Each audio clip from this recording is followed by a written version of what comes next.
A'udzu billahi minasyaitonir rajim. Bismillahirrahmanirrahim. Alhamdulillahi rabbil alamin. Allahumma salli ala sayidina Muhammadin wa ala ali sayidina Muhammad. Ihya Ulumuddin masih menjelaskan tentang rahasia puasa. Apa di antara rahasia puasa agar kita bisa melemahkan syahwat keinginan nafsu kita yang mengajak kepada kemaksiatan, yang mendorong kepada kemaksiatan. Nah, di antaranya kalau kita puasa dan puasanya betul-betul mengikuti anjuran baginda Nabi besar Muhammad sallallahu alaihi wasallam dalam praktek bukanya, yaitu praktek bukanya betul-betul menjaga tidak buka dengan barang yang haram. Juga puasanya menjaga seluruh anggota badan dari yang haram. Juga ketika bukanya tidak berlebihan daripada yang ditetapkan oleh syariat, ya, tidak berlebihan. Maka puasa tersebut akan bernilai di hadapan Allah Subhanahu wa taala. Ketika puasa seseorang tidak seperti itu, maka nilainya berkurang, bahkan bisa jadi tidak bernilai, tidak ada pahala, ya, tidak mendapatkan pahala, hanya yang ia dapatkan haus dan lapar. Adapun pahala dia tidak mendapatkannya. Kenapa? Karena dia tidak jaga dari makanan yang haram perutnya, karena dia tidak jaga anggota badannya dari maksiat kepada Allah, maka tidak ada nilai pahala di hadapan Allah Subhanahu wa taala. Maka kita berharap mudah-mudahan puasa kita ini menjadi nilai pahala di hadapan Allah Subhanahu wa taala. Dengan apa? Menjaga, ya, seluruh anggota badan kita dari yang dilarang oleh Allah Subhanahu wa taala. Kemudian bahaya kenyangnya perut dari makanan. Yang kedelapan adalah beratnya sakaratul maut. Orang sakaratnya hayang hararampang, hayang barurat, hayang ripuh, hayang senang. Nah, jelema nu wareg wae barang tuang dihariwangkeun sakaratna ripuh. Ya. Kumaha ya teh nya? Itu sakarat teh hayang teu berat we, hayang hampang we. Tah, keur jelema nu daek puasa mah ke teh hararampang sakaratna. Teu berat, teu nyeri, teu ripuh, hampang. Tapi keur jelema nu wareg wae barang tuang eta dihariwangkeun ripuh keur sakaratna. Nauzubillah min dzalik. Azamina ma yanaluhu min umuril akhirah wa syiddati sakaratil maut. Waruya fil akhbar anna syiddata sakaratil maut ala qadri ladzatid dunya faman aktsara min hadhihi aktsarahu min tilka.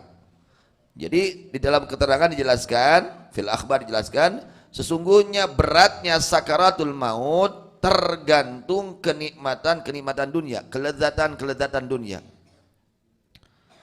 Siapa orang yang lebih banyak di dalam menghasilkan kelezatan dunia, dia itu kerjanya yang dipikirkan kenikmatan dunia, kesenangan dunia, kangenahan dunia, ya.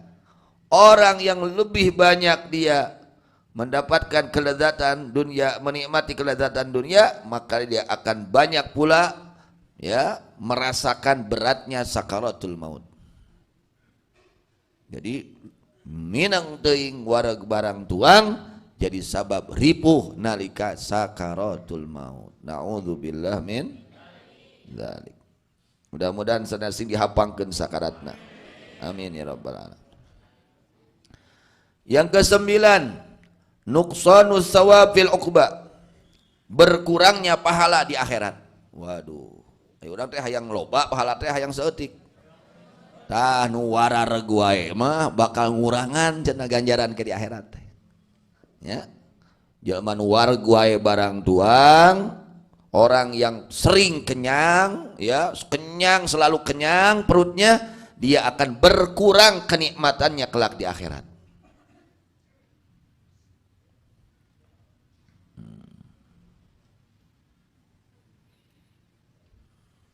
Kemudian yang ke-10, al-habsu wal hisabu wal laumu wat ta'yir fi tarkil adab fi akhdil fudul wa talabi syahwat.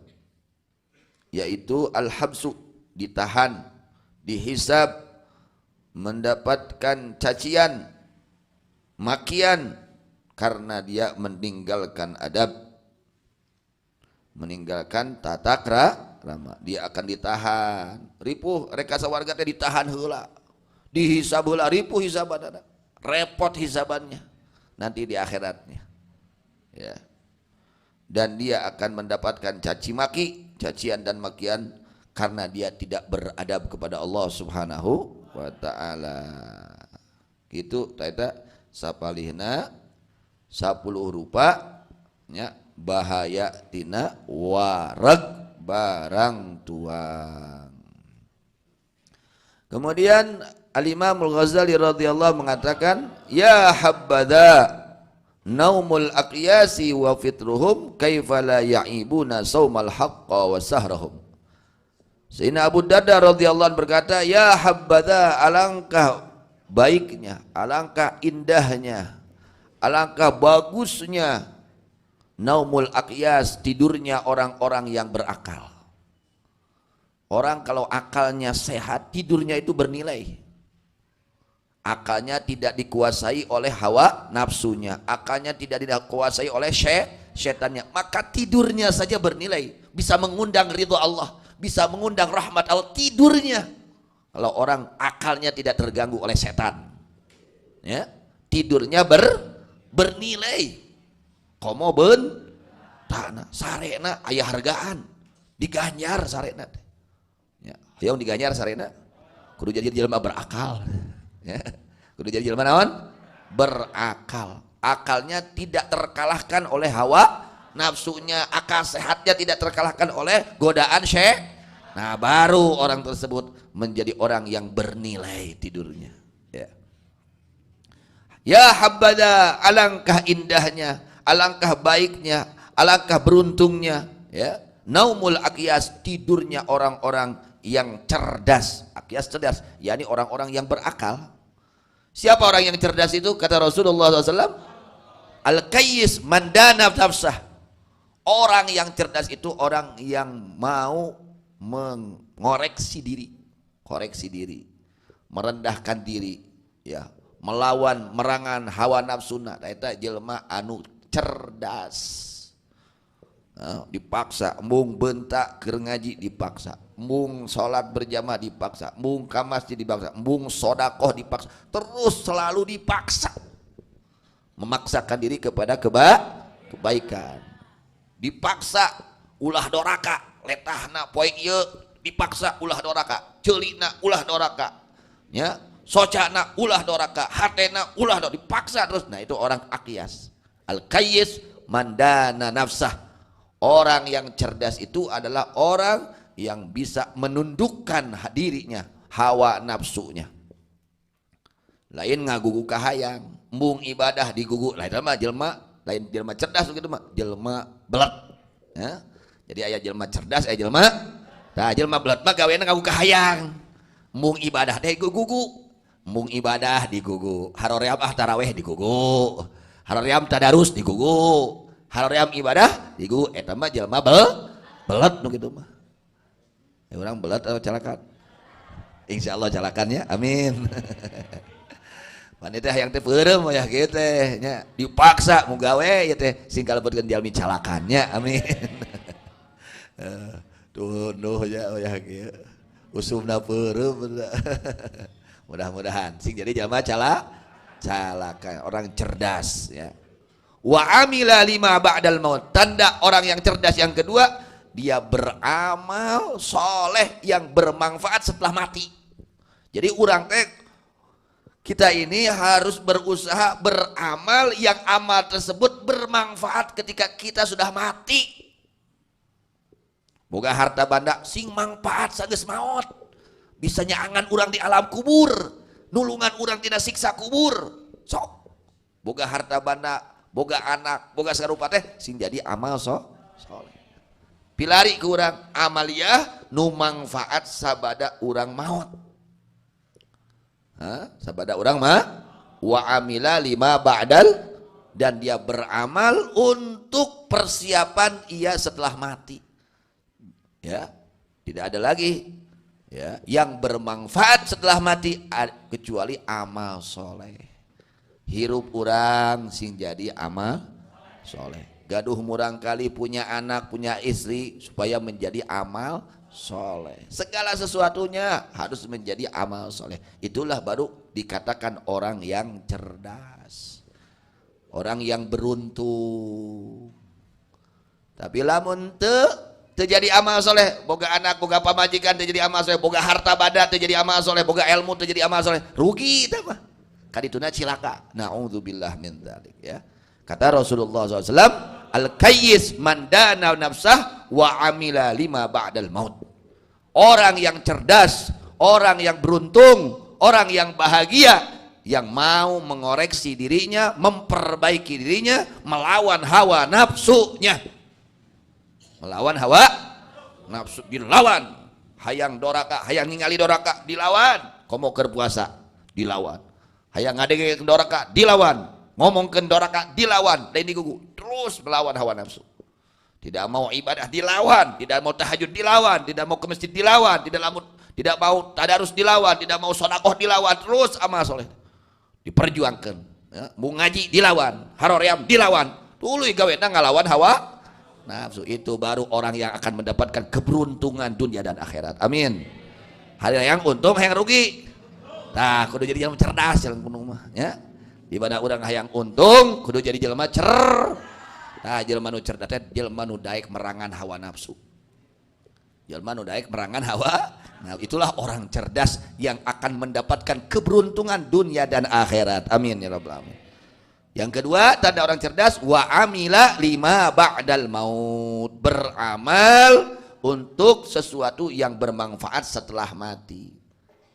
Usahakeun mun urang diamanatan rizki ku Allah sing jadi amal soleh, sing jadi amal soleh, jadi keuntungan ke urang, ulah jadi kasangsaraan ke urang ya.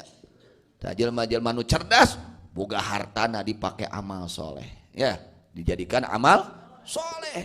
Naon sababna? Aya sampeureun di kubur, aya sampeureun ke di akhirat, puguh buruhna ya, diburuhan ku Allah, disiapkeun ku Allah kanikmatan keur jalma anu ngalaksanakeun amal soleh. Kemudian Rasulullah SAW menjelaskan juga wal ahmaku, bahwa orang yang ahmak. Apa ahmak itu? Orang yang dungu, orang yang bodoh, orang yang rugi ya, orang yang akan dia mendapatkan kerugian besar. Seperti apa? Man atba'a hawahu nafsahu hawaha. Orang yang kerjanya mengikuti keinginan hawa nafsunya. Eueuh deui we gawe teh Ramadan kitu, luar Ramadan kitu. Eueuh bedana dina luar Ramadan jeung dina lebat. Nah, hati-hati, itu orang ahmak namanya, orang dungu, orang bodoh, orang yang akan mendapatkan kerugian besar nanti di akhirat. Ya, jelma ahmak, jelma bodoh. Tah jelma bodoh teh jelma nu gawena ngagugu ka hayang nafsu. Ya, gagugu kahayang eta jelema bodoh nu kitu teh, lain jelema calakan ya, jelema bodoh. Ai kabodohan ka dituna kahinaan, jadi jelema hina di muka Allah. Lain jadi jelema mulia, hina eta jelema teh. Gawena ngagugu kahayang nafsu. Tah di antarana kahayang nafsu teh bung puasa. Hayangan teh puasa nafsu? Alimun. Nafsu ini enggak mau puasa.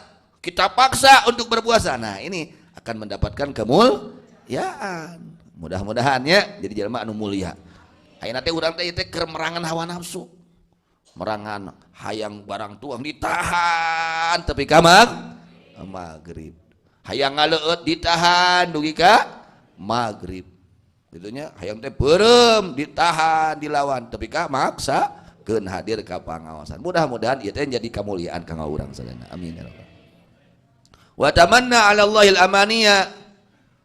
Orang ahmak ini adalah orang yang pertama tandanya dia selalu mengikuti hawa nafsu, dan yang kedua dia mengharap-harap ampunan dengan tidak melaksanakan amal soleh. Wah, yo, ai panen hayang loba, ai malakna tara. Ai panen mah hayang, kuring terek panen muga we abdi panen, ai melak henteu. Eta jelema kumprung gitu teh. Ya. Jelema kumprung. Gawe kaguguk hayang nafsu, ai hampura hayang. Nah, jelema kumprung gitu teh. Tah hayang menang hampura Allah mah kudu merangan hawa nafsu.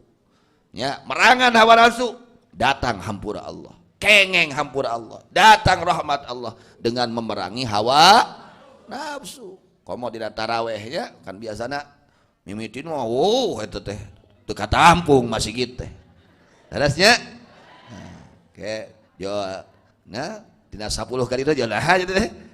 Masih kita jadi lega, ai kamari mah heuri. Nah, di situ kita terus berjuang mah taraweh. Ye taraweh teh teu aya salat taraweh di luar Ramadan. Taraweh banget aya Ramadan. Ya, salat sunat yang hanya disunatkannya di dalam Ramadan, yaitu salat taraweh. Mata tong tinggalin. Ya, tong kakantun tarawehna ya. Ulah non turun terus berjuang istiqomah ya. Itu. Nah, itu jadi orang ahmak itu orang yang dungu, orang yang bodoh, orang yang hina adalah orang-orang yang kerjaannya mengikuti hawa nafsu. Siap-siap weh, mun urang hirup ngaku kahayang we, bakal jadi jelema hina di muka Allah. Hargaan.